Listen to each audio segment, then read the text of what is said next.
presented by Star Health Insurance, the health insurance specialist. Co-presented by Panasonic. Create today, enrich tomorrow.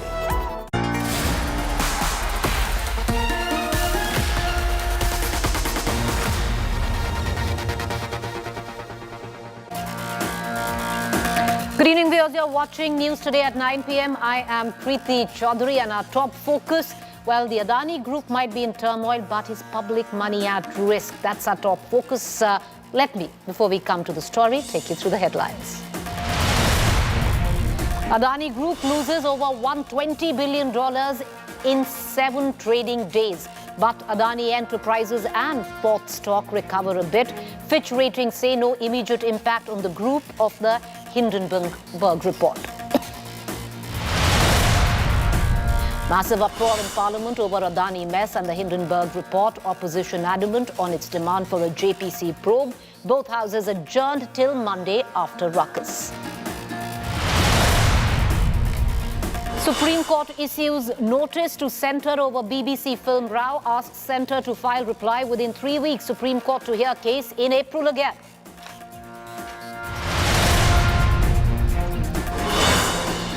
Radical Democrat Ilhan Omar removed from the U.S. Foreign Affairs Committee. Omar also known for anti-India comments. Collegium showdown gets bigger. Supreme Court warns centre may face unpalatable action if transfer proposals are not approved soon.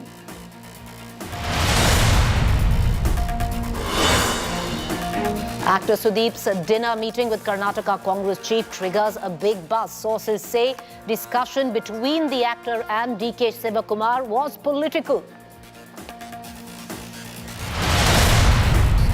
BJP faces AIDMK conundrum in Tamil Nadu. Series of meetings with OPS and EPS camp as saffron parties yet to pick a side for the Erode by-election. Massive crackdown in Assam. Over 1,800 arrests made in child marriage cases. Chief Minister Himanta Biswa Sarma says zero tolerance over crime against women. Echoes of Joshimath in Jammu and Kashmir. 19 families evacuated as houses develop cracks in Doda. Ecological disaster alert raised.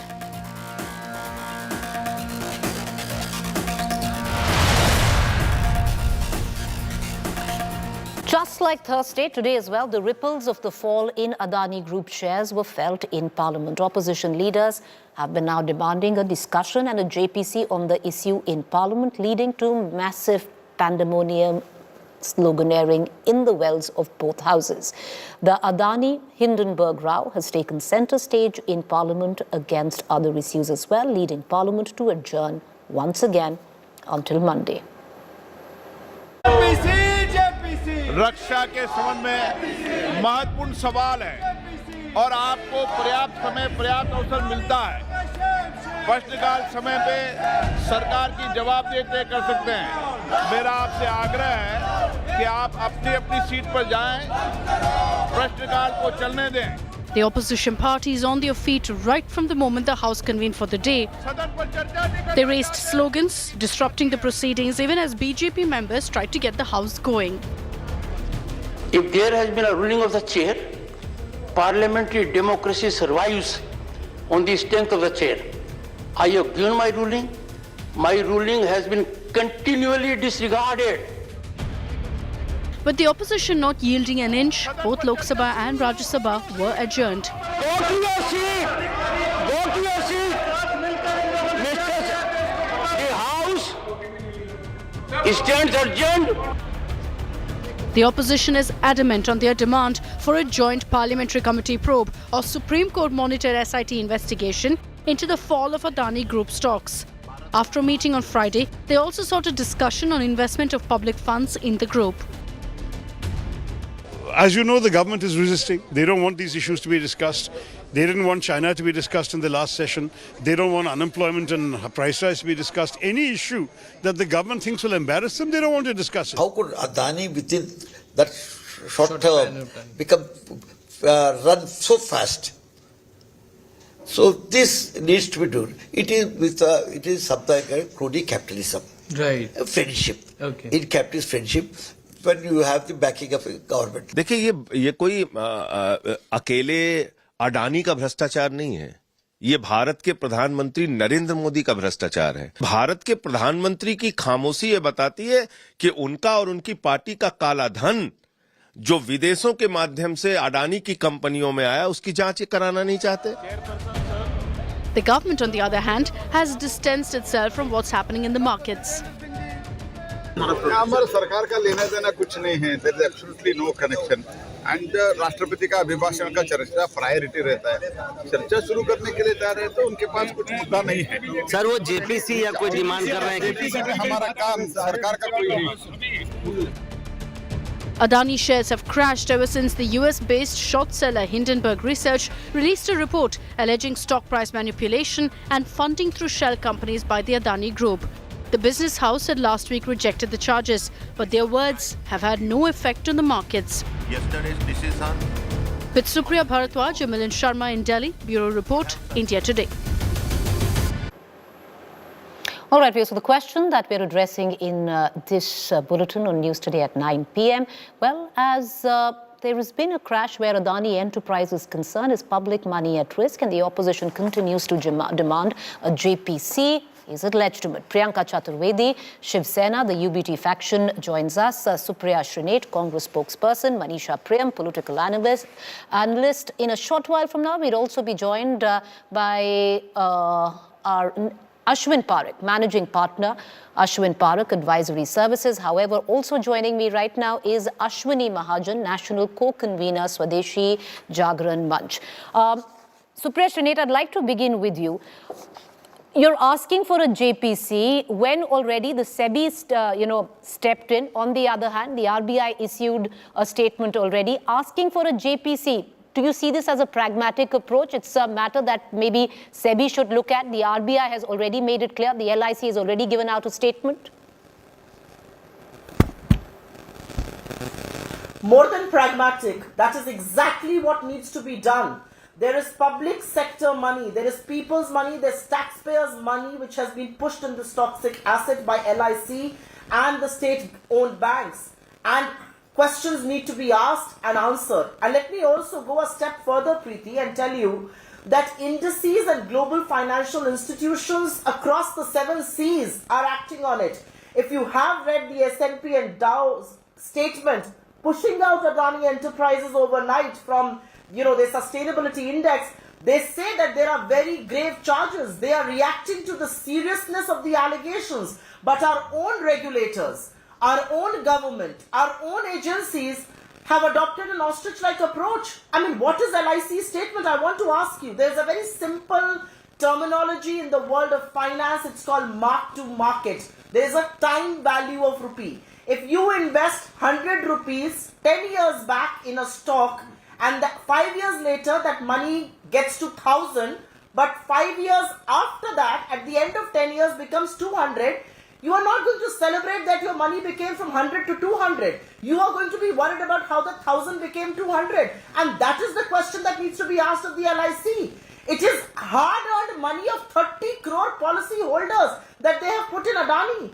I mean, are you telling me that one report alone has crashed the stock? No. The fundamentals are weak. The stock is overvalued 82 times. There is round tripping that has happened. There is a web of shell companies. But the allegations are very, very serious. But Supriya, before this particular... Preeti, just one more point. Make your point. Just let me finish one more point. SEBI, the finance minister told the Lok Sabha MP, Ms. Mahua Moitra, in Lok Sabha, that SEBI has started an investigation in July 2021. 18 months still. What has that investigation resulted in? Not a squeak from the government of India when Joe Johnson, Boris Johnson's brother, the director of Elara Capital, had to resign. Dow Jones is taking action, pushing Adani out, and we are behaving as if nothing has happened. Who is answerable to the retail investors? 15 lakh crores has been lost in India's capital markets, and 5 lakh crore of that money is lost by people who have nothing to do with Adani. They never invested in Adani shares. But Supriya Shrinate, as I bring in our other guests, Supriya Shrinate, who's answerable to LIC? You say it's not just one report. There were so many market analysts, but before the report, why is it that they were not seeing what Hindenburg is seeing? Moreover, the whole talk of possibly a hit job, of Hindenburg making these allegations exactly 2 days before the opening of the FPO on January 27th? You know, I am not someone who's given into policy, on this conspiracy theories. I've covered stock markets, I've covered corporates for about 22 years. And let me tell you, there can be no hit job on a company whose fundamentals are strong. No corporate gets out and tells the world all is well, if really all is well. Nassim Taleb, one of the biggest investors in the world, who's had nothing to do with Adani, has put out a statement saying that when all is well, you don't come across and say that. Quite frankly, the leading monopoly that Mr. Adani has created in airports, ports, food and agriculture, renewable energy, cement. Okay. And please remember, Mr. Adani has 10 listed entities in India. He's supposed to list 5 more, all of them intrinsic to the Indian economy. And not a word being spoken on that. Can the economy and investors of LIC, SBI and retail investors in the market go down with Mr. Adani? Is that what the government wants? But LIC has made it very clear, so has the RBI. But okay, I'm going to come right back to it. I'll also bring in Priyanka Chaturvedi. But before that, Ashwini Mahajan... What has LIC made clear? LIC should be put in the dock and ask this question. All right, LIC okay. has One made second. Okay, so clear. President, let me allow... LIC is saying we invested Ms. Srinit, allow me to open up the panel. Ma'am, allow me to open up the panel. Ashwini Mahajan, the fact is, why is it that the Bharatiya Janata Party is refusing, or the government refusing, to actually address the question? The demand of the JPC in Parliament is separate, but the sheer fact that today in this debate there is not even a representative of the Bharatiya Janata Party or the government to take any questions, why the silence? See, I am no one to talk about what Bharatiya Janata Party is doing or what the Congress is saying. Basically, we must understand that this Hindenburg is a short seller, and they're into the business of the short selling.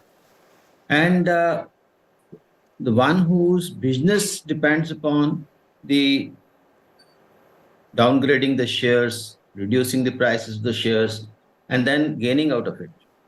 I fail to understand why wise people are taking these allegations so seriously and making all sorts of things. My friend on the panel, she had also said that Adani has been making assets. You see, she was saying that she is into, the Adani is into airports, it's into so many other things. So what is being done is that more and more assets are being created. We are into in airports, in such a short span of time, more and more airports were constructed, and that is a real asset. But what does it take? How does that take away from what the current idea about economy? What is he talking about? No, 1 second. No, sir. No, ma'am, please. What is he talking about? Mr. Mahajan, how does that take away with the current context of what is taking place right now, what's happening? That is exactly what I'm saying. Nobody raised questions on those who were burning cash, and investors have lost a lot of money. 70% of the money was lost in Paytm. Approximately 40 to 70% in about tens of companies. Nobody was talking about the overvaluation. So what I'm trying to please tell your panelists not to question the and the way the things are said. It is not in the right way. So what I'm saying is that the point out one thing that I said wrong. Adani is not burning cash. Point out one thing that I said wrong. Okay, no, 1 second. Let's not heckle. Okay, sir. Okay, the fact is, the context. I'm still trying to figure out the context of what you just said. But having said that, I'll come right back. Okay, I want to just bring in Priyanka Chaturvedi into this conversation. Priyanka Chaturvedi, the fact is, you, Supriya Srinit, the TMC, you've been demanding a JPC. Many would suggest holding the house to ransom. On the other hand, trying to pin the blame of what's happening with the Adani enterprise on the government and Prime Minister Modi. But the fact is, the SEBI has stepped in, put Adani Group on the watch list. On the other hand, the likes of LIC have said that they are financially secure where public money is concerned. Even RBI issued a statement 2 hours back. Nirmala Sitharaman herself has stepped in, assuring investors. So has the Financial Secretary. That would be a very unfortunate conclusion without even investigation. SEBI has stepped in after immense pressure, but let me also remind you, in 2021, they initiated an investigation. A report till now, 1.5 years later, we do not have. We do not know what happened to it. So that is part one. Part two, about RBI stepping in to check exposure of various national banks.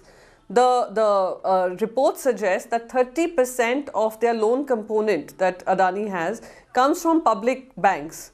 10% is private banks. These 30% public banks have small investors' money invested in them, and they were being used to pump up an FPO, which was a non-starter from day one. So challenge is, nobody would want wealth erosion to happen. Nobody would want that a group does not function well. A job creator should go down. But we would want transparency and compliance. And it also talks about investor confidence and global confidence in India's economy. So we cannot at any point make them believe that there are some checks and balances not being adhered to. That is all.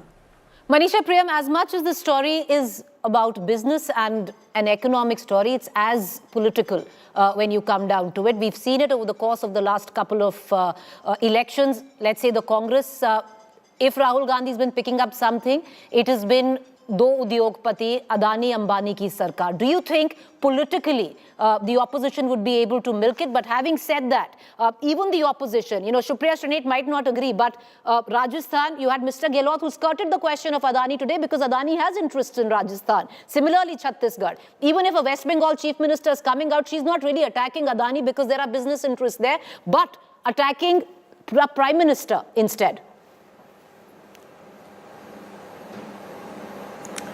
So, since you've asked me the political question, let me tell you that I'm answering this from the point of view of people and their perspectives on politics. Remember, quite a few things have happened that do lead to citizen interests being requiring protection. First of all, what happened? That high net worth individuals, remember the ordinary investor in the, who buys the LIC policies or who has holdings with the SBI, does not understand what an FPO is or why high net worth individuals have to come in to buy shares when it is expected that ordinary people are not going to lap it all up. And what happened? That the very next day that the high net worth individuals had bought all of this. So this is a step away from whatever Hindenburg is doing or not doing.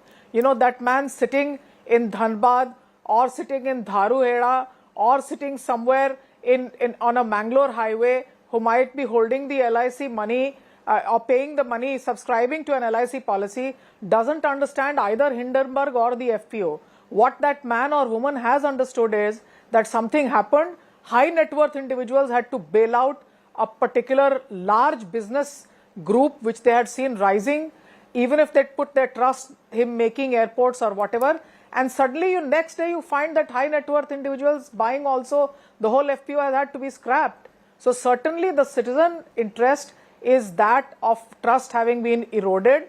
Whether there has been round tripping or not, whatever has happened, there is need for greater probing, and asking for a JPC does not mean insulting anyone. And certainly nobody is blaming that, this politician's interest is wedded to that businessman's interest. That is not the, question that the citizen is asking. But the citizen wants certain answers. Even when demonetization had happened, even if it may have been procedurally correct, demonetization was stopped ahead of time. Citizens were left with 40,000 rupees, 50,000 rupees which they couldn't encash, even though they couldn't get to the banks. Do they go to the Supreme Court to ask how to do this or what to do about this? So certainly the Parliament is correct in asking for a JPC. The people, the members of Parliament are the links between ordinary citizens and these type of hi-fi policies which people have, done no wrong when it went up to 1,000 rupees. Why it should go down? Why can people not ask this question that something that was 1,000 rupees can fall to 200 rupees? Someone needs to explain this. And who better than their own representatives who they hold accountable every 5 years? So if there is wrong propaganda being done, people will hold them accountable. But at this point of time, people need to be explained as to who are these high net worth. Is India in the hands of high net worth individuals? That when a big financial offering will be made on the stock market, which is the arena of democracy for the markets, high net worth individuals will have to pitch in, or are ordinary people the subscribers even of the market? So I think there are many questions. Why did everybody sit on a conference table and decide all together? Businessmen are rivals of each other. So people today do not understand why rivals should all collaborate and say, no, okay, let's subscribe to this high net worth thing. But then one high net worth then next day says, no, it's all wrong and I'm going to pull out of all this. So it's not just Hindenburg. Today we don't understand what's going on. And when citizens don't understand, they are likely to speculate. One of the best ways to allay fears and to restore confidence will actually be to have a JPC on the table. Let everybody take out political slogans or take political stands. It is the citizens' money at stake. Questions need to be asked. And the more open debates there will be, the more probity that will be shown, the more confidence will be restored in the Indian markets and in the Indian democracy. Ashwini Mahajan, the fact is, why the hesitation for a JPC? Why absolute silence from the government? I have already told you that I'm no representative of any political party. Basically, my question is that Hindenburg is in the business of short selling, and they are restricted even in their own country. In U.S., they cannot publish a report against any company. In India itself, in July 2022, a small company, Abix, they filed a complaint in the 30,000 court that this Hindenburg has wrongly and mischievously has published report against them.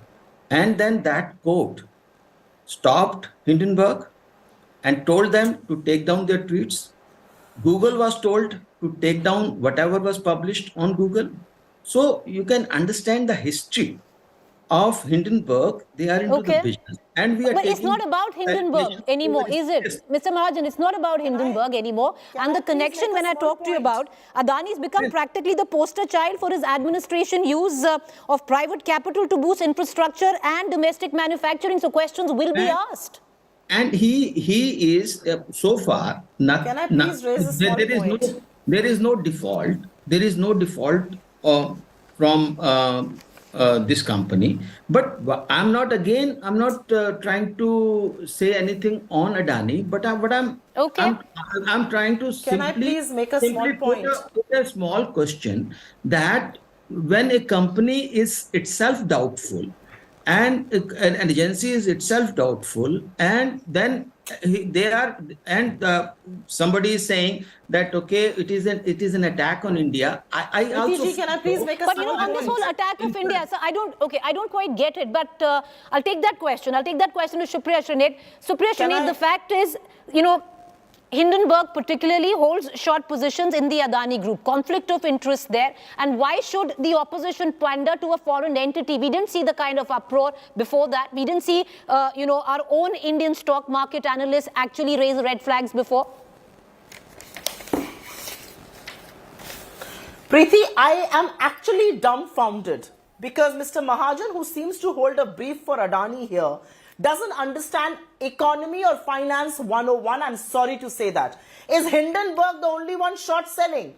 Does Hindenburg hold equities worth 10 lakh crore of Adani that they have been selling in the last 10 days? 15 lakh crore worth of market capital from the Indian bourses has been eroded. 5 lakh crore of that money has nothing to do with Adani. Who is going to safeguard the retail investors? Who is going to protect the money of LIC policy holders? Who is going to protect the SBI shareholders, which is a government bank? Why are we not talking about that? Why are you obsessed with Hindenburg? To hell with them. Here is a company, and please, I think the reason why this is political and the reason why we are asking for a JPC is because Mr. Adani kept tom-tomming his closeness. And Mr. Modi did as well. He used Adani's aircraft all through being the chief minister or the prime minister. He mounted his campaign on that. Everybody knows their closeness. Everybody knows how Mr. Adani came from the 780th position in the world of richest people to number 2 because of the leading monopolies that he built with government patronage. Everybody knows how assets in IBC were shunted out, promoters were shunted out to hand over to Adani. How did GVK shunt out of the Bombay airport? Can anybody tell me here? I mean, let's not hold brief of people who we have no idea about. That's all that So, President, the kind of investment that Adani has in Congress-run states, the kind of investment that Adani has in Congress-run states itself then. Very good point. I want to answer that question. No, I'll come back. I want to quickly make your point, ma'am. I want to introduce Ashwini Parekh into this conversation as well. Quickly make your point. Absolutely. I want to answer that question. We are not against business. We are not against Mr. Adani either. Let there be a fair tendering process and let Mr. Adani enter, and that's what happened in Rajasthan. I have nothing personal against Mr. Adani. If there is a fair tendering process and if there is a level playing field, we are all for Mr. Adani. But in state after state ruled by the BJP and at the behest of the Prime Minister, there is no level playing field. Ask one person as corporate India, shut off your cameras, they'll tell you a very different personal story. about anybody? How can you allow these panelists to talk about personal? Sir, what did she say? Please come again. What sort of a point are you making? No, 1 second. Mr. Trinate. What personal did I make? What did I say personal? He doesn't know. He doesn't know about anything. She knows everything. She knows everything. Grow up. Okay, listen 1 second. Okay, let's not get into personal attacks. Once again, please, let's not. There is short selling happening all across. Please, 1 second. Let's not get into personal attacks. Okay, sir.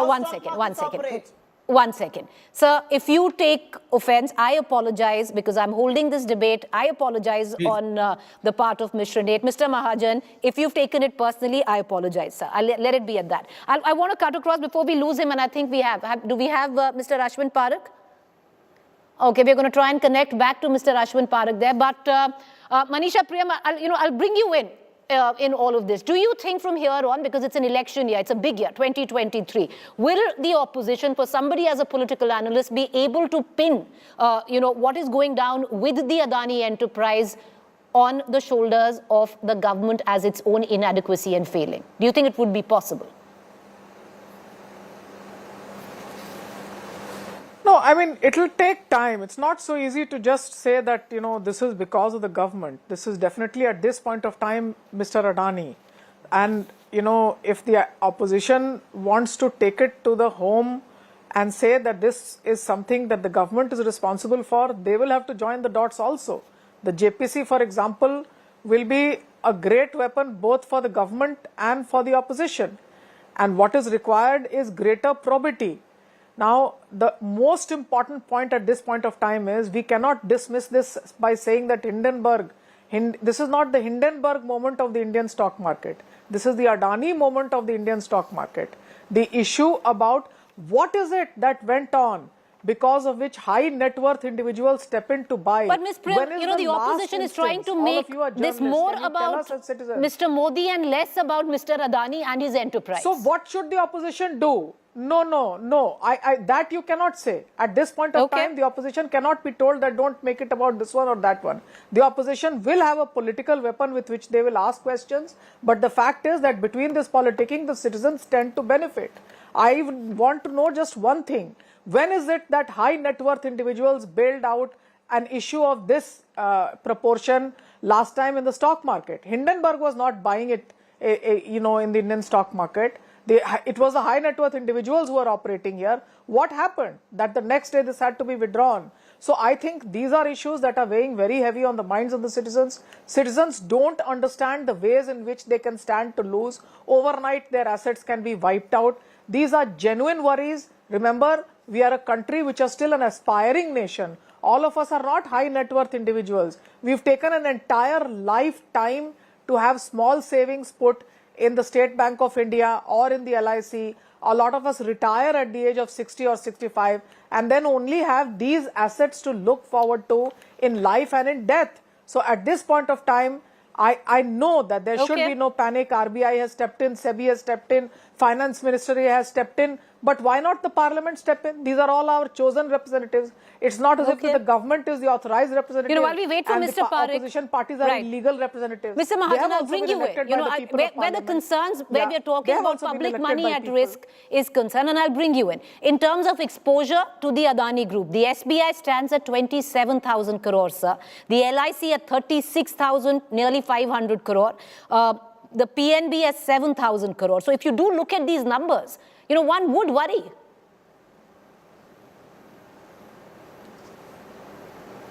Mr. Mahajan, the question's for you. Yeah. Okay. I'm equally worried. But the issue at hand is that how, if such kind of allegations are allowed, and if you allow these things, that next time they will have short selling in Ambani's shares, and then they will have short selling in Tata's shares, and things will go on. So the issue is that we must understand what are the allegations, and these allegations must be looked into. And therefore, it is not about this thing. And Parliament, Indian institutions and Indian law, in legal agencies, everybody must look into this. I'm not saying anything against it. What I'm saying is that this is an issue of the national interest. And if these things, when a company which is not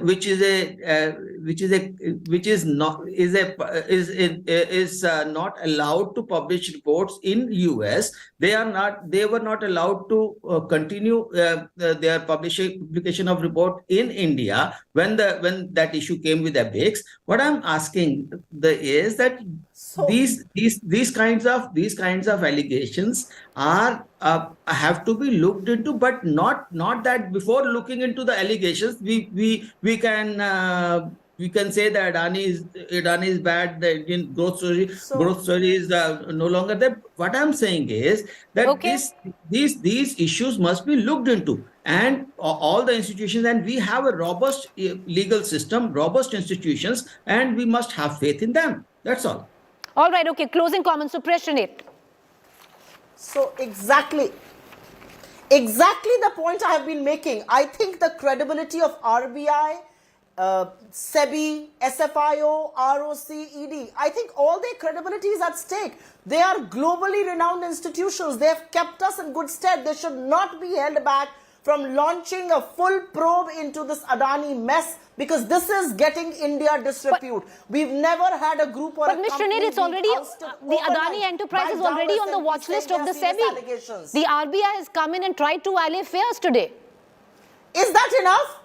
Do you think that's enough? This is the 10th day of the carnage. You really think that's enough? There was a complaint about round-tripping and shell companies in July 2021. Where is that report? You think all of this is enough? What fundamentals have loans been given on? Is that enough what the RBI wants exposure on? I mean, let's get real. All right, okay, with that, happening. This is a full-blown scam. I'm sure it's not the last that we're going to be hearing of it, especially where Parliament is concerned. All right, okay. I appreciate all of you for joining us. We seem to have lost Mr. Parekh, but that's all the time that we have for now. Trust India Today to get you the latest as it develops. Right now, with what we are looking at, 4 of the stocks of the Adani enterprise has actually closed in the green. Well, does one swallow make a summer? Many would say we need to wait and watch when it comes down to recovery or Adani enterprise, the worst of it being over. Trust us to keep you updated. Thank you, all of you, for joining us. With that, I want to take you back now to the last 7 days. Unforgettable week for Gautam Adani and his Adani Group.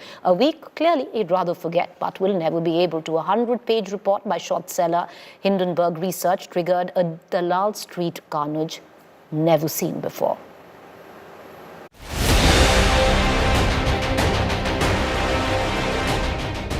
His net worth has been halved from $120 billion at the start of this year to a little more than $60 billion today.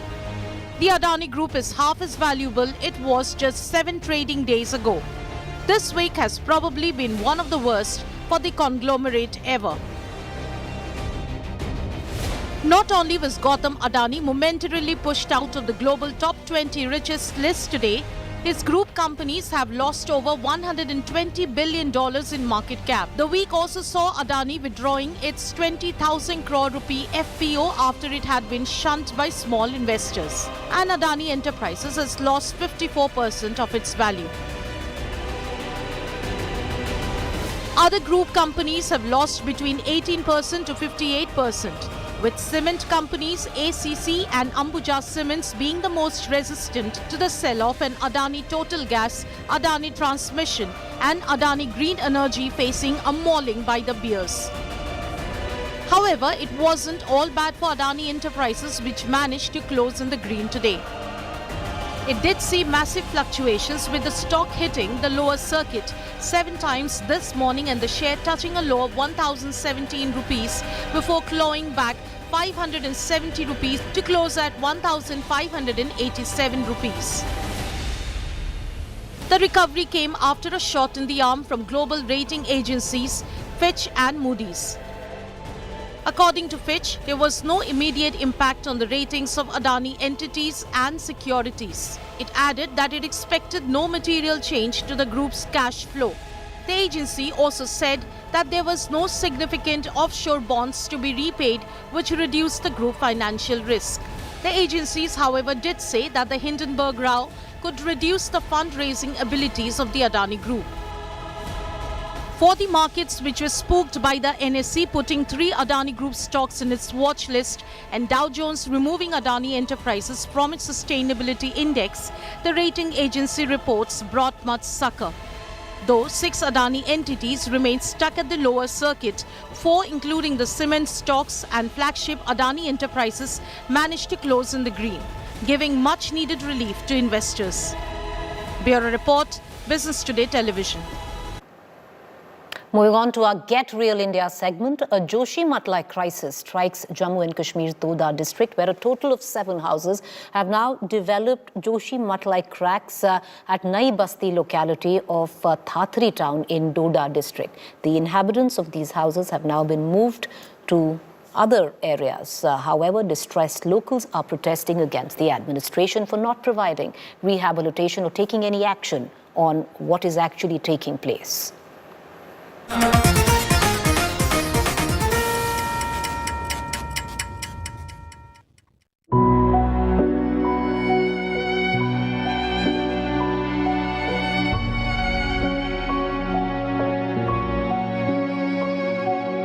Days after land subsidence in Uttarakhand's Joshi-Mat caused by unbridled development, the threat has spread to Doda district in Jammu and Kashmir. Several houses in the Naya Basti locality of Thatri town has developed cracks. The team of geologists and senior officials from the district administration visited the spot. The reason for the cracks is being ascertained. Damage बढ़ रही है, लेकिन वर्दी डेवकॉम साहब जो हैं DC साहब के साथ जो है इसमें पूरे इकदाम लिए जा रहे हैं. जो स्ट्रक्चर्स अभी डैमेज्ड हैं उनको इवैक्यूएट किया गया है, लोगों को बाहर निकाला गया है और असेसमेंट स्ट्रक्चर्स की जा रही है. Affected people have moved in with their neighbors or relatives. They are demanding proper rehabilitation by the government. मेहरबानी करके जो बच्चे हैं उनके बारे में सोचें और हमारे छोटे छोटे बच्चों के बारे में सोचें. हमें बहुत परेशानी हो रही है. तकरीबन 6 घरों में बहुत नुकसान हुआ है और साथ में जो ये इस प्लेट में पूरी बस्ती आ रही है. हमारी एडमिनिस्ट्रेशन से यह गुजारिश है कि ये जो 6 घर जिनका ज़्यादा नुकसान है इनको कहीं रिहेबिलिटेशन करें, कहीं इनको रहने के लिए फिलहाल से फिलहाल जगह दें. Thatri town is in the grip of fear as news of cracks spread. The administration has advised residents against panic. Bureau Report, India Today. Time for a quick break. On the other side is a very special interview with the winners of the Women's Under-19 Cricket World Cup. We're going to take you back to the moment that changed Indian cricket for women forever.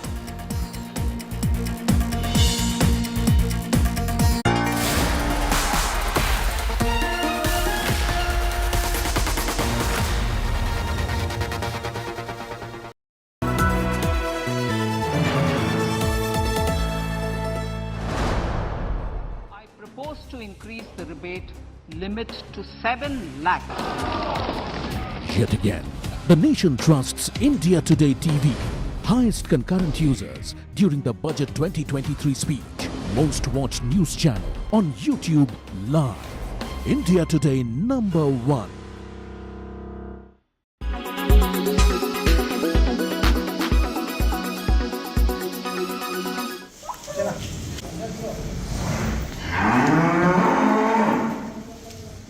A B.Tech graduate in Madhya Pradesh is scripting a success story in dairy farming. Anil Patidar from Modi village, located 45 kilometers away from Agar Malwa district headquarters, chose to stay close to his roots and started his dairy in 2018. मैंने सन 2014 में BTech किया है RGP university Bhopal से, और आज मेरे पास, मैंने सोचा पहले कि जॉब में तो खुद का बिजनेस रहेगा नहीं, दूसरों के अंडर में काम करना पड़ेगा। मैंने डेयरी फार्म स्टार्ट किया, 8 गायों से मैंने शुरुआत की और आज मेरे पास 100 से 105 गायें हैं। From cutting fodder to milking cows, Patidar relies on machines to manage his business. The venture that started with 4 cows now has more than 100. The business, he claims, is making big profit. मेरे पास 600 से 700 litre दूध per day का रहता है। कितना होता है आमदनी क्या? अब इसमें सर 60-40 का रेशियो रहता है। मान लो जैसे कि 600 लीटर दूध है, 40 रुपये लीटर के हिसाब से जोड़ा अपन ने, तो 24,000 का दूध हुआ। तो इसमें 60% मेरी इनकम है और 40% मेरा। हाँ। Patidar claims one of the reasons to start his own dairy was to supply unadulterated milk. He claims many in the region are following his footsteps. Bureau Report, India Today.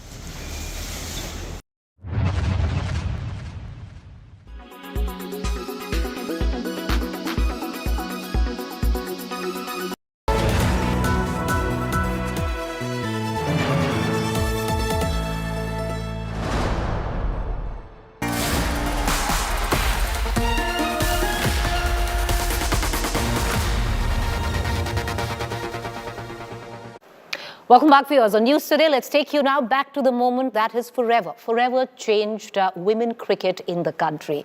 Well, our under-19 girls team not only won the inaugural under-19s Women T20 World Cup, but also the first maiden title when it comes down to the women's ICC title. I'm going to take you across to the girls who made it happen.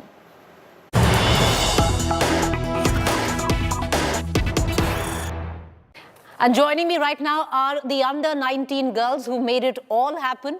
Shweta Sharawat, she's the vice captain under-19 team. She also was the highest run getter, 54s to 6s.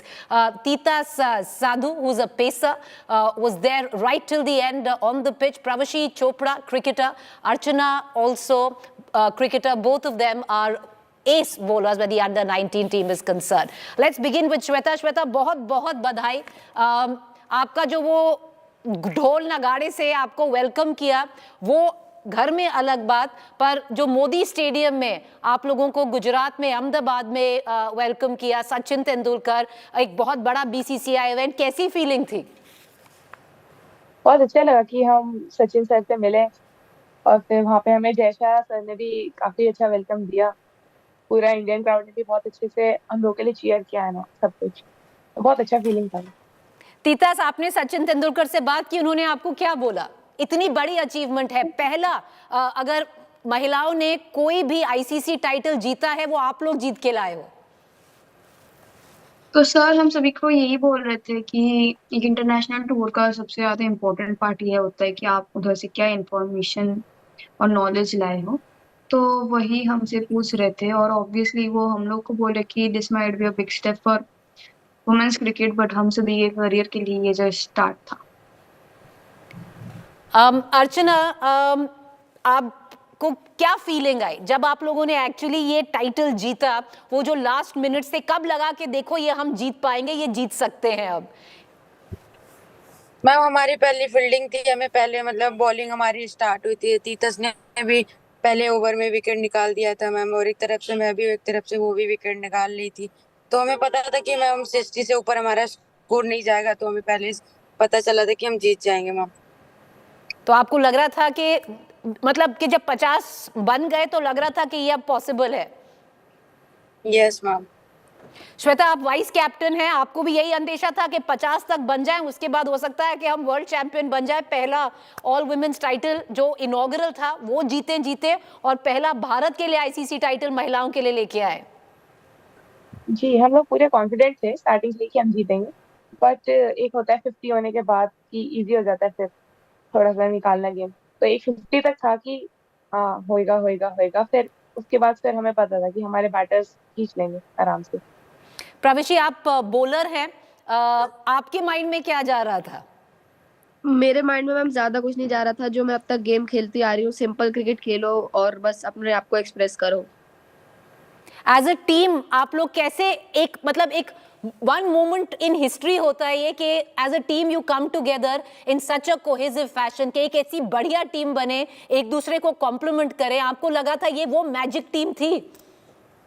हाँ जी बिल्कुल, क्योंकि हमारी team में bonding बहुत अच्छी थी और हमारी टीम में जब दूसरों का सक्सेस हो रहा था तो वो भी काफी एंजॉय कर रहे थे, अपना तो कर ही रहे थे, साथ में दूसरे का भी सक्सेस एंजॉय कर रहे थे, सबसे बड़ी बात यही थी।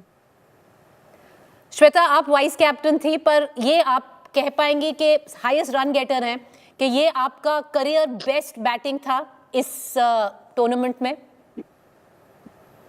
नहीं, अभी और अच्छा हो सकता था। ऑस्ट्रेलिया वाले मैच में I could have done better. You could have done better, you think? या ऑस्ट्रेलिया वाले मैच। श्वेता, लेकिन अभी मिलेंगे। I'll do my best. I'm going to quickly ask you all, what has the journey been? आपके लिए क्या journey रही है to reach here? Because you must know कि आप सबके सब रोल मॉडल्स हो, people are going to look up to you, पता नहीं कितने ऑटोग्राफ साइन किए होंगे, आपने हिस्ट्री क्रिएट की है, तो आपके लिए ये पूरी जो फाइट है कैसी रही है कि आप यहाँ पर आकर, श्वेता आपसे शुरू करते हैं, अपनी जर्नी बताइए। हम जैसे मतलब हम लोग को वर्ल्ड कप का पता लगा था, तो हमें 3 साल पहले पता लगा था कि इस ईयर वर्ल्ड कप होने वाला है। तो फिर हम लाइक 3 ईयर से पर्सनल प्रिपरेशन कर रहे हैं, और उसके बाद हमारी पूरी टीम अप्रोक्सीमेटली 8 मंथ से साथ में है। तो हम लोगों ने कॉन्स्टेंटली मैचेस खेले हैं एंड प्रैक्टिस कब करी है से साथ क्रिकेट में। खेल रहे हो श्वेता आप? मेरे को हो गए 7 साल हो गए होंगे। 7 साल। और आप खुद कितने साल के हो? 16? नहीं 18। आप 18 के हो, अच्छा। आप में से यंगेस्ट कौन है? हाँ, शबनम। शबनम, जो वो 16 साल की है? हाँ, वो 15 की है। अच्छा, वो 15 की है, अच्छा।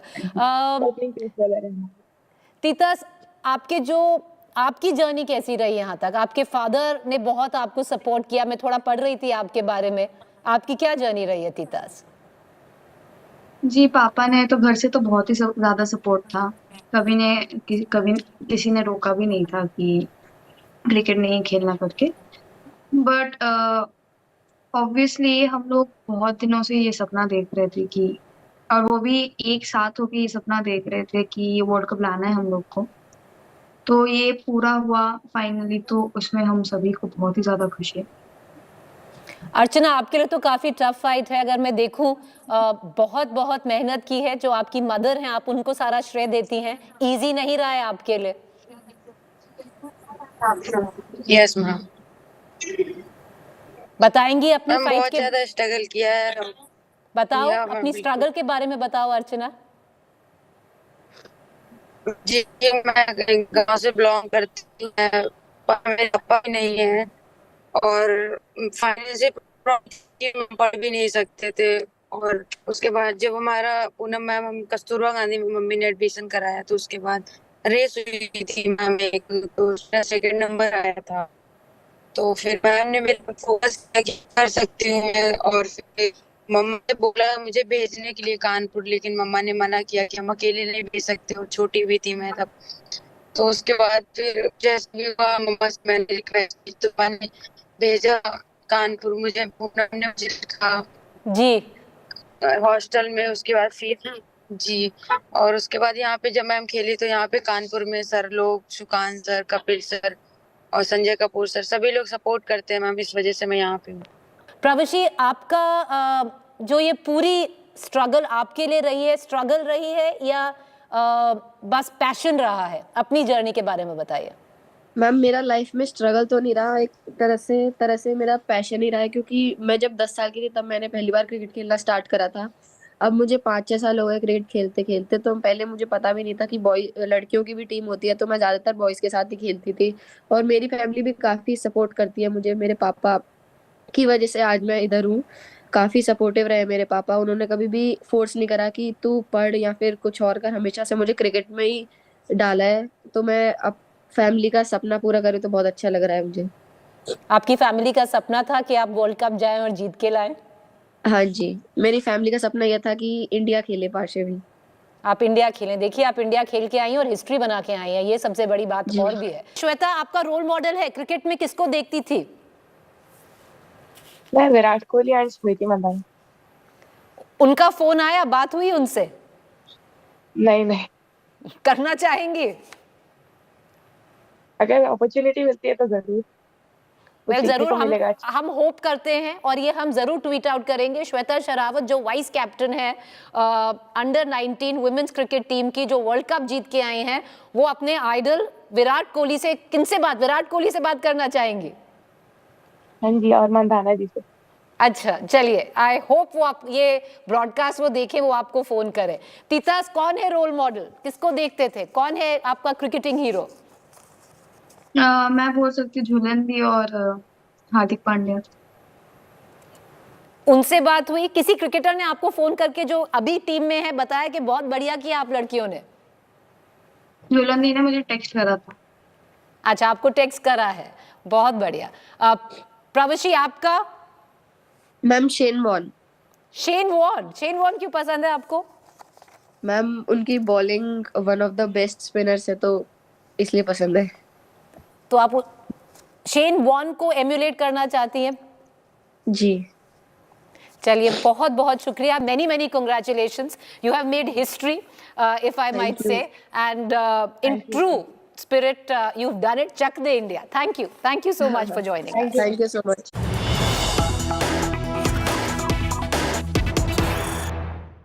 Our under-19 girls have etched history, viewers. They've got the World Cup, T20 World Cup under-19 back for the country, and that was the inaugural T20 World Cup at that. They've given back to the country best that they could. Will we now give them the same love, the same adulation, the same financial support that we give our male cricketers? Food for thought. With that, it's a wrap. Have a fabulous weekend. We'll see you Monday.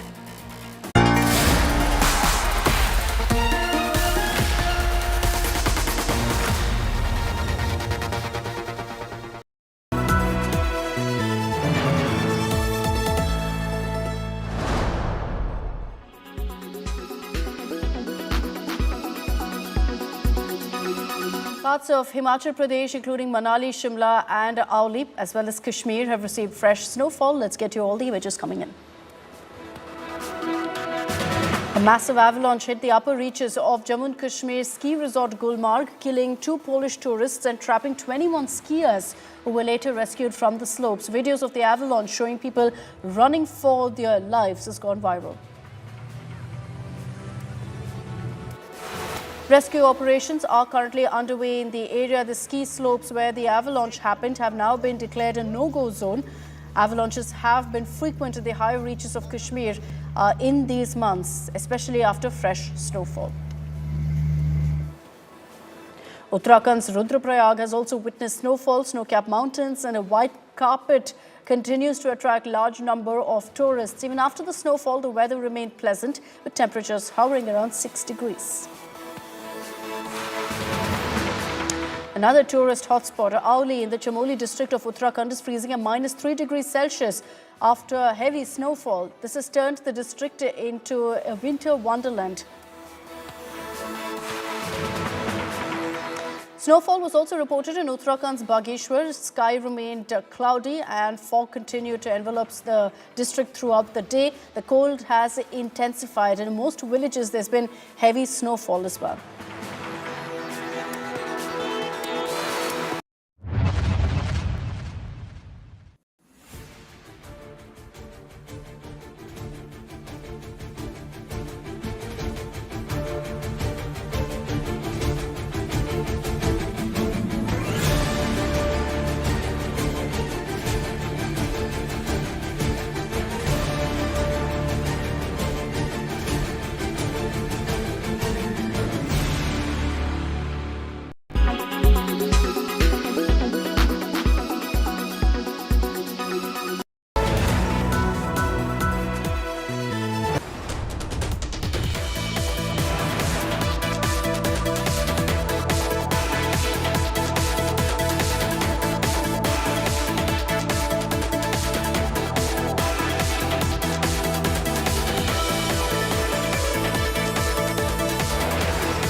It looks like a harmless deodorant.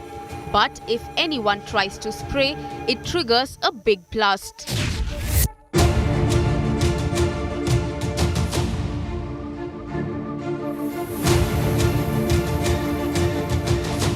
Images on your screen are of an improvised explosive device fitted in a perfume bottle with a unique trigger mechanism. The one-of-its-kind IED was recovered from a government school teacher, now a terror suspect, allegedly working at the behest of the Lashkar-e-Taiba. Arif, a resident of Resi district, is allegedly involved in carrying out multiple blasts, including one in a bus taking Vaishno Devi pilgrims. Police ने बड़ी मेहनत के साथ आरिफ नाम के दहशतगर्द को पकड़ा है, जो रियासी का रहने वाला है, और इसकी तफ्तीश और इंटेरोगेशन के दौरान ये पता भी चला कि ये आज से नहीं बल्कि पिछले लगभग 3 साल से ये पार जो हैंडलर हैं दहशतगर्दी को चलाने वाले जो लोग हैं लश्कर-ए-तौबा के, उनके साथ इसका तालमेल है।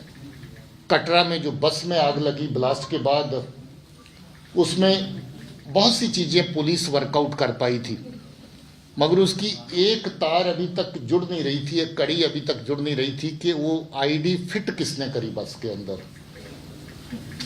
इसने माना है कि वो आईडी इसी ने फिट करी थी। Talking about the perfume IED, J&K police revealed that this is the first such weapon that has been recovered.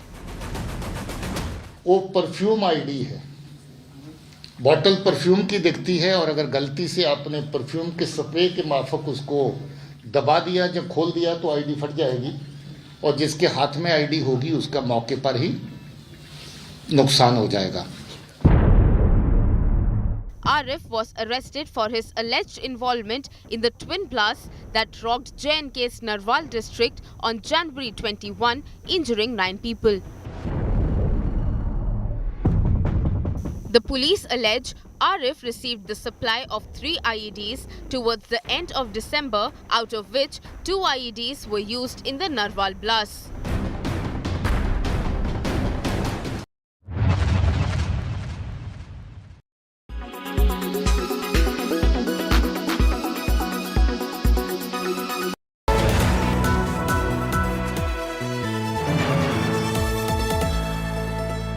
Volkswagen Tiguan, India's safest SUVW.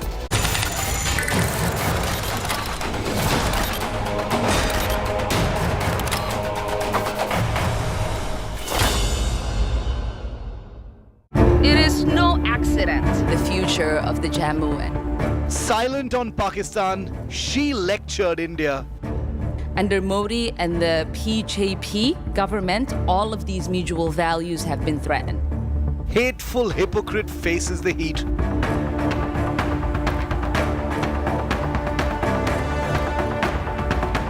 Wined and dined by Pakistan, she bashed India.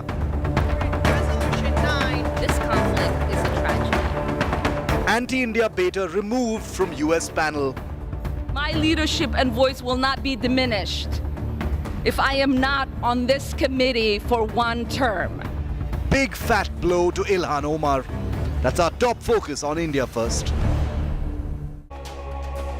So radical Islamist terror backer Ilhan Omar was ousted from the US Congress Committee on Foreign Affairs. She played the Muslim card, she played the immigrant card, she played the African card, but the fact remains she has been in the eye of a storm for her radical anti-Jewish and anti-India stance. Incidentally, she travelled to Pakistan-occupied Kashmir on a so-called private visit.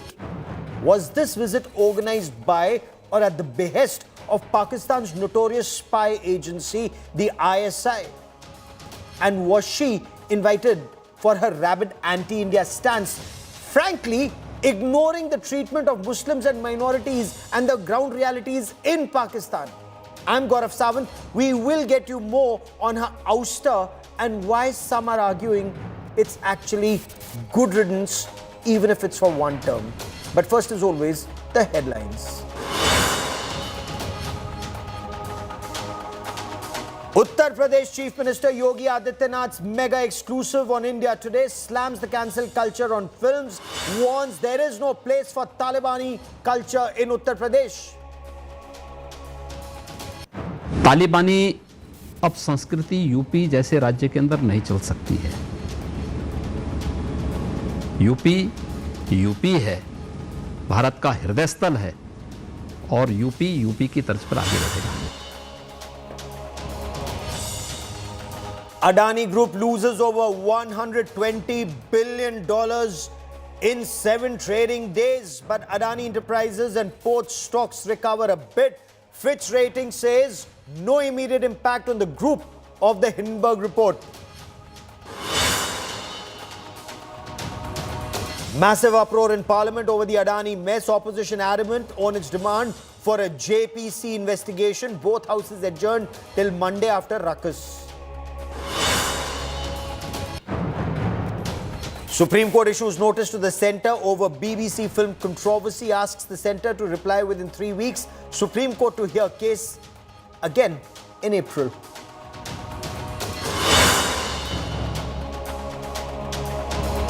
Massive crackdown in Assam, over 1,800 arrests made in child marriage cases. Chief Minister Himanta Biswa Sarma says zero tolerance over crime against women.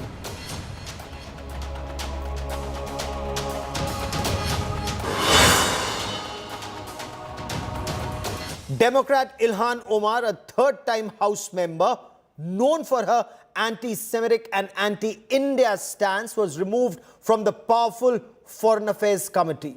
The U.S. House of Representatives Republicans on Thursday ousted her over her past anti-Semitic remarks. But Ilhan Omar suggested she was being removed because she's a Muslim, she's a woman, and she's someone who's come from Africa as a refugee to the United States of America. Ilhan Omar, US Congresswoman from Minnesota, known in the subcontinent for her anti-India rhetoric, has just been ousted from a high-profile American Foreign Affairs Committee. The Republicans, who enjoy a slender majority in the US House of Representatives, on Thursday won a bitterly fought vote to drop Ilhan Omar from the panel over her past remarks, widely condemned as anti-Semitic. The deeply divided House voted 218 to 211 along party lines to remove the Democratic Party member from the Foreign Affairs Committee. On this vote, the ayes are 218, the nays are 211. Ilhan Omar's political rival cited her 2019 tweet alleging Republican support of Israel was fueled by donations from a pro-Israeli lobby group to push her out. She had later apologized for the tweet that was condemned by her party colleagues as well. Debate Moments before her expulsion, a defiant Ilhan said her voice will only get louder and stronger. And this conflict is a tragedy.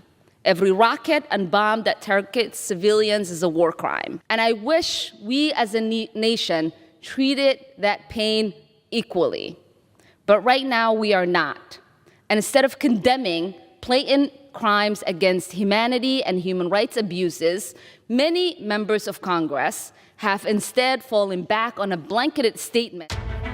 The controversial Congresswoman's ouster is viewed by the Democrats as revenge for their voting in 2021 to remove two far-right Republicans. When you have a member of the Republican caucus who has talked about Jewish space lasers and an entire amount of tropes and also elevated her to some of the highest committee assignments in this body. This is about targeting women of color in the United States of America. Don't tell me, because I didn't get a single apology when my life was threatened. Today's resolution, as it relates to Representative Omar, details 6 statements she made as a sitting member of Congress that under the totality of the circumstances disqualify her from serving on the Committee on Foreign Affairs. The House Speaker, Kevin McCarthy, however, claimed that her removal was not an act of revenge. It's not right. We were right in our action, and she can serve on other committees. But it puts America in jeopardy, and I'm not going to do that under my watch. And it's fair in the process, unlike them. Ilhan Omar has made several controversial comments in the past, even pushing a resolution to designate India a country of concern. She had visited Pakistan-occupied Kashmir in 2022, where she promised to mainstream Pakistan's concerns with India. Indian journalist Aarti Tikku, who was shut down by Ilhan Omar when she raised questions regarding the persecution of Kashmiri Hindus during congressional hearings in 2019, has hailed the ouster. Finally, the truth has prevailed, and I'm really glad that Republicans have shown her the boot from the U.S. Foreign Affairs Committee. Ilhan Omar is fundamentally a bigot, an Islamist, and a jihadist who stands by Pakistan's cross-border terrorism. Ilhan Omar, who arrived in the United States as a refugee from Somalia, is the only African-born member of the U.S. Congress and one of the only Muslim women in the House. Bureau Report, India Today. Ilhan Omar has actually been very openly anti-India. Some have argued that the refugee from Somalia in the United States of America was openly backing radical Islamists, including the regime of Pakistan. Her personal visit to Pakistan raised several eyebrows. Was it arranged at the behest of Pakistan's notorious spy agency, the ISI? In April 2022, she took on the Biden administration. She's a Democrat. She took on the Biden administration, raising questions about Prime Minister Narendra Modi and the US relationship with India. But this wasn't a one-off. In October 2019, she had targeted India on Kashmir and Assam. In fact, Indian Americans say that she had in 2019 voted against a bill that could have cut the waiting time for Indians to get a green card in the United States of America. So once, it may be happenstance, twice, it may be coincidence. As Ian Fleming wrote in Goldfinger, third time, it's clearly enemy action. And the part of the reason I asked and the part of the reason I emphasize the context of the larger PGP project is because I think the situation in Assam is as bad as Kashmir, if not worse. And I think in both cases, the impunity we have seen for crimes against Muslims under the PJP was warming for such worse things to come. In Assam, almost 2 million people are being asked to affirmably approve their citizenship. As my colleague and the chairman said, there have been official statements to the effect that no Buddhist, Christian, Sikh, or Jain refugees need to worry about their status. And so this is a clear anti-Muslim program. And I'm sure you've seen the same reports that the Indian government is starting to build camps in Assam presumably to hold those who are unable to prove their citizenship. This is how the Rohingya genocide started. At what point do we no longer share values with India? Are we waiting for the Muslims in Assam to be put in those camps? What about Modi in India? How are we promoting a free and open region by supporting Modi? So I ask you, why has the Biden administration been so reluctant to criticize Modi's government on human rights? I ask the same question. What will it take? How much does the Modi administration have to criminalize the act of being Muslim in India for us to say something? And I ask you again, what will it take for us to outwardly criticize the actions that the Modi administration is taking against its Muslim minorities in India?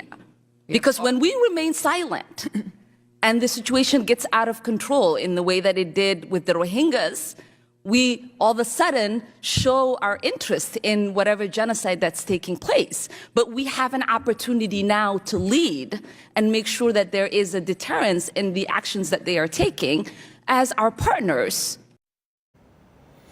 So this is how radical Islamists play the Muslim card, the victim card, based on half-truths and absolute lies. And that is where that ecosystem in our country, it builds rhetoric, and overseas it gets amplified. But let's try and make sense of these developments. Joining me from the United States is Puneet Ahluwalia. He is a political and business strategist. He is also the former Republican candidate to be the Lieutenant Governor of Virginia. Joining me on India Today is also my colleague Shiv Arur, who's been tracking the story very closely. But Puneet Ahluwalia, I want to begin by asking you, sir.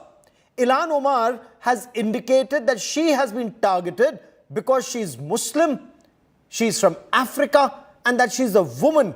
Is that why she was ousted from the Foreign Affairs Committee, sir? It's a reckless leadership that has ousted her. It's an important committee. It's important for our foreign affairs, foreign relations, important allies and friends around the world. And it is her actions, and she's not been doing it once or twice. She's been carrying this on for the longest time. Not only she targeted the Israeli nation, she's also targeted India and other countries. And apparently at the same time, she has started to, play the race card, the women card, the Africa card. And I think it is her action which has kicked her off and booted her off this important committee. And at the same time, I must say that Kevin McCarthy has come in as very strong and creating a certain standard of leadership from members of Congress to really, because it's an important position. It's a position of responsibility. And your actions, your words is how we are defined all over the world, especially the American people who have lost faith in the members of Congress. So I think it's a very bold step and a good step, and I'm glad she's off the Foreign Affairs Committee. Okay, before I bring in Shiv Arur, one quick question. Democrats say this is targeting of free speech. You are targeting somebody who may have an opinion which is different from the Republicans. Ilhan Omar had, after all, apologized for her anti-Israel comments. She's a refugee. She came from outside. She perhaps didn't know the American way then. Well, she came in here and she knows it very well. And I think these are tantrums and crocodile tears. I know most of the people don't believe what she's saying, and her language and her statements don't match her actions. So I'm glad she's off. And let me tell you very importantly, yes, we have free speech, but that is also important that when you are an elected leader, there's far more responsibility. And even more important, when you are a refugee or you are an immigrant to this great nation, you have to act responsibly. At the same time, I think she, as I said, reckless leadership got her booted off. Okay, it was her recklessness. Stay with me for a moment. Shiv, there are some who say, especially in India, good riddance. Are they being too harsh on someone who says she's being targeted because she's a Muslim woman and an immigrant from Africa, perhaps playing the Muslim victim card, the woman card, and the immigrant from Africa card? Look, Gaurav, let's be very frank. What has happened with Ilhan Omar is definitely a setback to her. It's definitely embarrassing for her, but it is by no means something that's going to, deplatform her, because that certainly doesn't happen, to people like her. She's played all manner of victim card in the last 48 hours since this happened. But the simple fact of the matter is, most people view this as a tiny pause before she gets back to doing what she's doing. As we've, reported here on India Today, Ilhan Omar is one of the biggest political hypocrites, in a political firmament that's filled with hypocrites. Sometimes you need to be a hypocrite to be a politician, and Ilhan Omar in many ways typifies that. The fact that she went to Pakistan and Pakistan-occupied Kashmir, last April, calling it a personal visit, something that the Indian government had reacted to, and then 2 months later, after going back to the US, pushing a resolution against India on the issue of religious freedom, is something that was so completely blatant and brazen. I don't think anything more needed to be said by India as far as Ilhan Omar is concerned. The fact that she's been taken off the House Committee on Foreign Affairs is a big deal, because as you and I both know, this isn't just some a slapdash political committee like the many committees we have here in India and elsewhere in the world. This is a real committee that actually has a bearing on national security, foreign policy, war procedures, deployment of the military on foreign soil, etc. And therefore, her not being on it is a definite setback as far as she's concerned. But like I said, the so-called fake left liberal ecosystem around the world, in the United States especially, will ensure that this is just a minor blip in an otherwise, long campaign against what she sees are the powers that be. So you can expect to hear from Ilhan Omar very soon, perhaps about India as well. Oh, absolutely. You very correctly point out that there is a well-oiled ecosystem. They start something here and then it gets amplified overseas, bringing bad name to India. Is that perhaps their entire campaign is all about? Shiv, for the moment, many thanks for joining me. I have breaking news coming in from the United States of America. We are now being told that the U.S. Secretary of State Antony Blinken has decided to postpone his visit to China. This visit was expected to start on Friday, and this visit was cancelled after a Chinese spy balloon was tracked flying across continental United States of America. And there you see images of that balloon. Now this comes after this Chinese spy balloon was reported flying over United States of America. The US Air Force had its fighter jets ready. They could have shot it out of the sky. But US President Joe Biden, according to reports coming from the United States, he was advised against shooting this down because of the fear of debris falling on people. So the United States took custody of this balloon when it entered US airspace, observed it, and then they said that they had very high confidence that this was a Chinese extreme high altitude balloon. It was flying over some very sensitive sites in the United States of America to collect information. China, of course, claims that the balloon seen over US airspace is some kind of a civilian airship used for research that actually blew off course. China has expressed regret.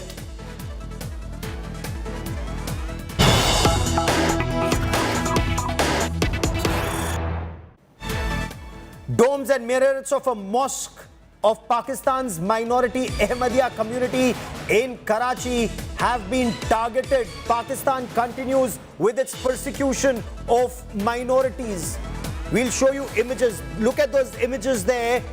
These are apparently, that is what initial reports seem to indicate, Sunni Muslims climbed atop an Ahmadi masjid in the Sadr area of Karachi and used hammers to destroy the minarets of this structure. The attack is yet another in a string of attacks that have taken place on Ahmadiyya places of worship in Pakistan.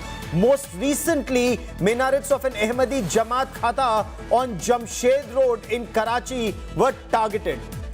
But this isn't the only attack.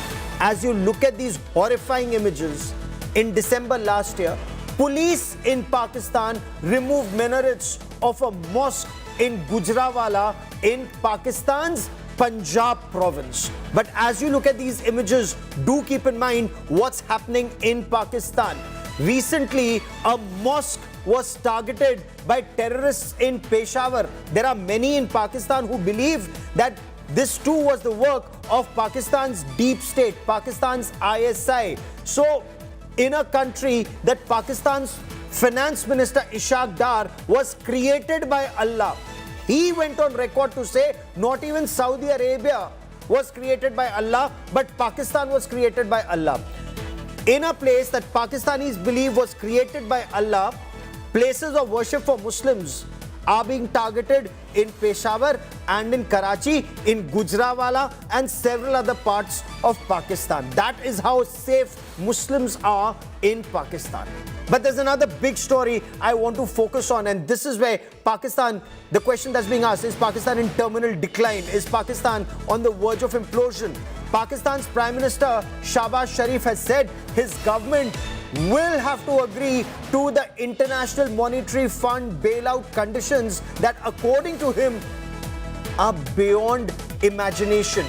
The International Monetary Fund has demanded that Pakistan, 1, raises taxes, 2, slashes subsidies on petrol, on diesel, on gas, on electricity. The International Monetary Fund has put one more condition. It wants to know the assets. It wants banks in Pakistan to know the assets of government servants, especially federal government employees of a certain rank and above. So the IMF has now said that Pakistan doesn't have any other option. Pakistan's foreign exchange reserves as on date are down to just $3.1 billion, enough by some accounts for 3 weeks, by some accounts for less than 2 weeks of imports. In fact, letters of credit are no longer being issued. There are about 8,000 containers that are lying at various ports in Pakistan because no letter of credit is being issued. Year-on-year inflation, incidentally, hear this, year-on-year inflation has risen to a 48-year high in Pakistan, leaving the Aam Admi in Pakistan struggling for even the most basic food items. Situation is so bad in Pakistan as of now that the common man is unable to buy even atta. They're struggling for atta. So in some places there are government subsidy shops that are supposed to provide atta, ghee, sugar, dal, in some places rice, but that's not happening anymore. At least that is what people on ground are saying. We'll get you ground reports from Pakistan. Now, in a moment from now, we'll be joined by Tariq Fateh. He's an author and columnist who joins us from Canada. We have Sushant Sareen. He's a very well-respected strategic affairs analyst and a senior fellow at the Observer Research Foundation. From Pakistan, I have Omar Altaf, who's a senior journalist who joins me on the show. Omar Altaf, I want to understand from you, what are these conditions that Pakistan's Prime Minister Shahbaz Sharif has described as virtually impossible, but he will have to agree, beyond imagination, he says? I think the conditions regarding hiking the energy tariff, they are not acceptable to the Pakistani government, and raising gas prices as well, because these are some of the things which go in an election year could really result badly for the incumbent government if they follow the IMF dictation and continue on raising the energy prices and removing all subsidies. So that would lead to another wave of inflation, and that could really dent their chances of re-election, because Imran Khan's popularity is soaring. So they are very skeptical of accepting the IMF program. But at the end of the day, they wouldn't have an option, because that is accepting IMF terms is the only option to avoid default. And obviously, Pakistan wouldn't want to go in a situation where they default, because that's going to spell doomsday. You know, because there are some within the Pakistani ruling dispensation that want elections to be postponed by another year for things to stabilize. But Sushant Sareen, would it be an exaggeration to say that Pakistan is on the verge of implosion at this stage? I don't think it's an exaggeration. I think they're very much imploding already. And I'm not entirely sure if the IMF loan, even if it comes about, even if Pakistan does all the gymnastics and jumps through all the hoops that the IMF is asking it to jump through, I don't see how it's going to help these guys. And this program is only for the next 6 months. After 6 months, they'll probably have to go in for another IMF program because next year they owe a debt of almost $27 billion, which they have to pay. And this is over and above all the other expenses they'll have to incur. Now, the same people who have been giving them money last year, the year before last, and this year, do you think that the Saudis are again going to give them another $3-4 billion?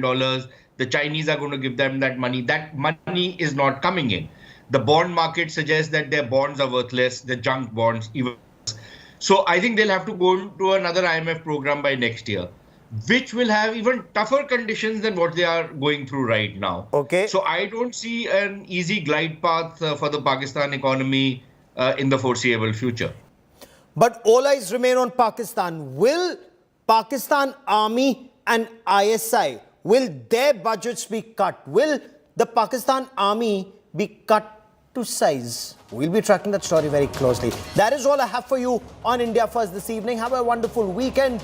Udyan Mukherjee comes up next with Business Today. Stay with us.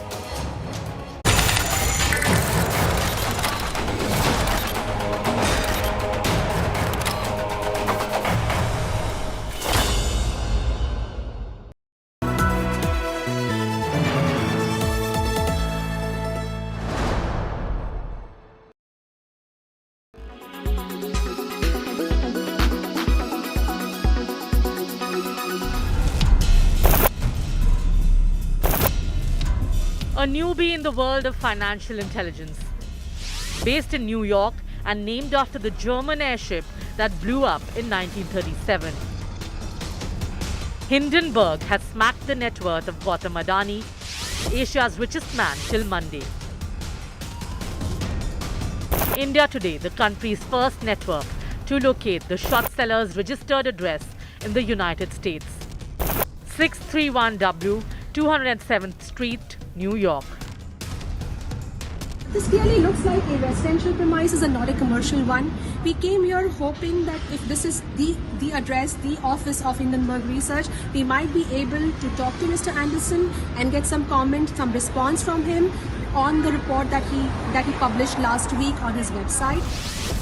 Launched in 2017 by this man, Nathan Anderson, a Connecticut native, formerly a data company worker, Hindenburg shot to limelight in 2020.